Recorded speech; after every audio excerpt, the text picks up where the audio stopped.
Ladies and gentlemen, what is good? What is good? What is good? Of course, you know who I be. Good Dr. Mike TV back again, once again.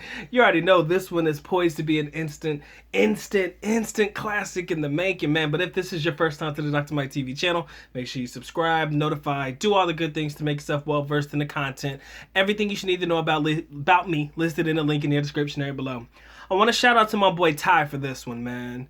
I'm going to link his video in the description area below so that you guys can check out his channel and check out the video that covers the topic with the same headline as the one we're talking about today. Kind of much of a response, not necessarily reaction, but kind of piggybacking off of that video. So guys, make sure you check out his channel. Make sure you subscribe. Make sure you say the good doc sent you. But the Philippines and traveling abroad is no longer just for the older guys. It's no longer just for the older expats. It's no longer just for the older foreigners.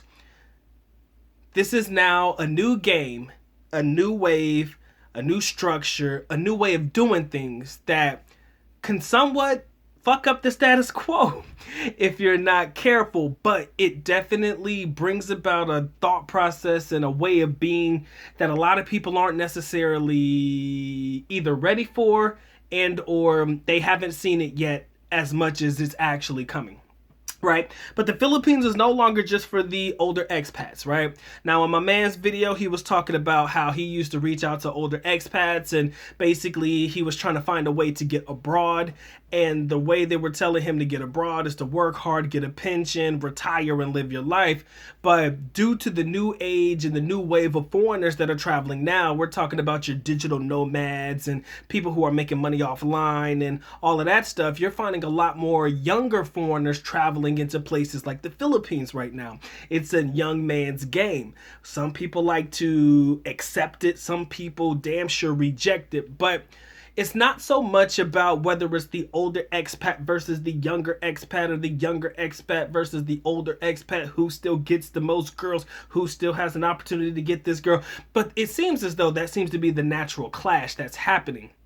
But again, with the new wave and the new age and what COVID has done with work from home experience and work from home type of jobs, a lot of people are finding it easier to be able to transition into a job that will have them working from home anywhere that they choose to call their home, whether it be for a couple of weeks here in Indonesia or Bali, or maybe a month or so in the Philippines, maybe 3 months in Thailand, or I want to go to Vietnam for a little bit, spend some time in Cambodia. Wherever you choose to lay your head down, it is becoming somewhat easier to get into a job and or transition into a job that will put you in a digital nomadic space. Now, the general argument that a lot of foreigners make, and we've had this conversation before on the channel, we've even done a live stream about it, but the general consensus amongst a lot of foreigners in general, young and old, is that a digital nomadic lifestyle is somewhat unsustainable and or it could be potentially difficult and or challenging to consistently have that income month in and month out, right? Not as opposed to having a pension, which is every month consistently for, as far as I know, the duration of your life, right? Or your life expectancy, the duration of your entire existence until you expire. At least that's how pensions and things have been explained to me. But the fact is that can actually be something that, a lot of, digital nomads need to look into, or people looking to travel abroad or finding work abroad. It could be difficult for you to sustain that lifestyle over time, or sustain that money over time. I know a lot of people who have been able to do it. I know a lot of people who've been able to just smash it month in and month out. I know a lot of guys who've been able to create successful businesses around a digital nomadic type of setup wherein they're just working from their laptops. That's what I mean when I say digital nomad, not necessarily just data entry work or something like this or that, the other. But there's also another thing that I wanted to tap into when it comes to choosing a digital nomadic lifestyle, outside of the fact that the money could be consistently difficult to attain over time. Hopefully you can get your sustainable amount of income a month, whether that be $1,000, $1,500, $2,000 a month, can keep that consistently. Hopefully you can get that to raise over time. But what I'm also noticing is that a lot of digital nomads, depending on how they work or whatever work schedule they choose to have for themselves, I'm learning that a lot of these guys are just indoors 24/7, you know?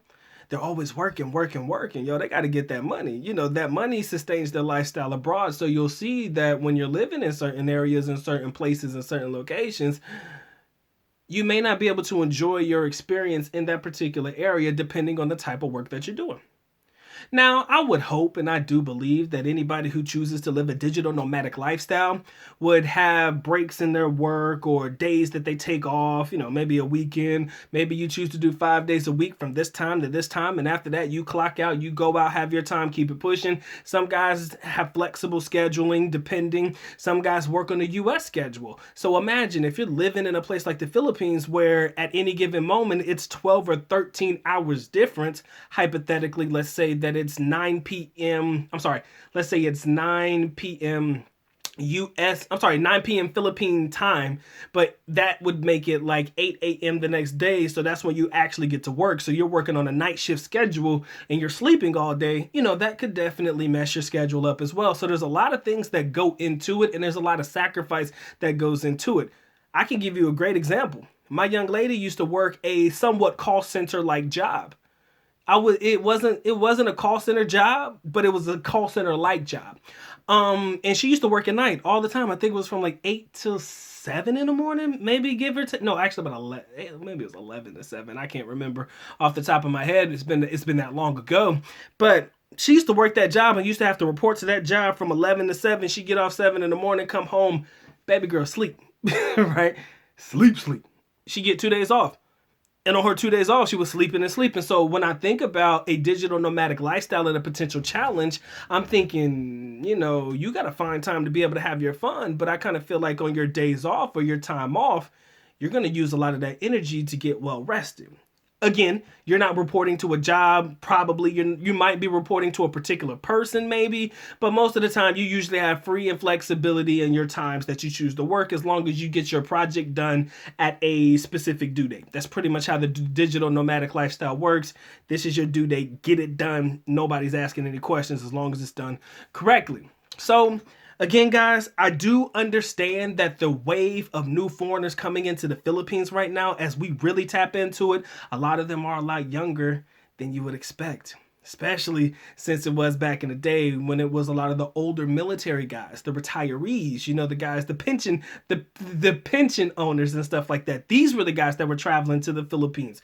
Even today, you'll probably see somewhat of those guys still coming in, but equally as so, you're seeing a lot more younger digital nomadic wannabe ass social influencers sometimes coming into the country trying to how can I say this? Not necessarily make their claim to the country, but live in the country amongst, you know, the other older expats. And I do believe that is something that we need to tap into real deep. Like, I think that is definitely something we need to get into a little bit more as time goes on. Definitely interested to hear what you guys got to say. Do you guys feel that it's still an older man's game? The Philippines is still more of an older man's game, or do you feel like it's somewhat of still, do you feel like a younger man's game is coming about? Right? Do you feel like the younger guys are, you know, trying to set a trend of sorts? I do want to hear what you guys got to say. You already know what to do, man. Drop your comment in the comment section below. This has been The Good Doc, man. You already know what time it is. If you enjoyed this video, please feel free to share, like, comment, and subscribe. But with that being said, ladies and gentlemen, it's time for The Good Doc to go and get the getting.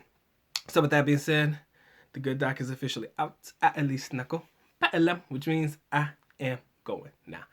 Bye-bye. As always, love you guys. Sincerely do. Makita. Mabuhay. Peace.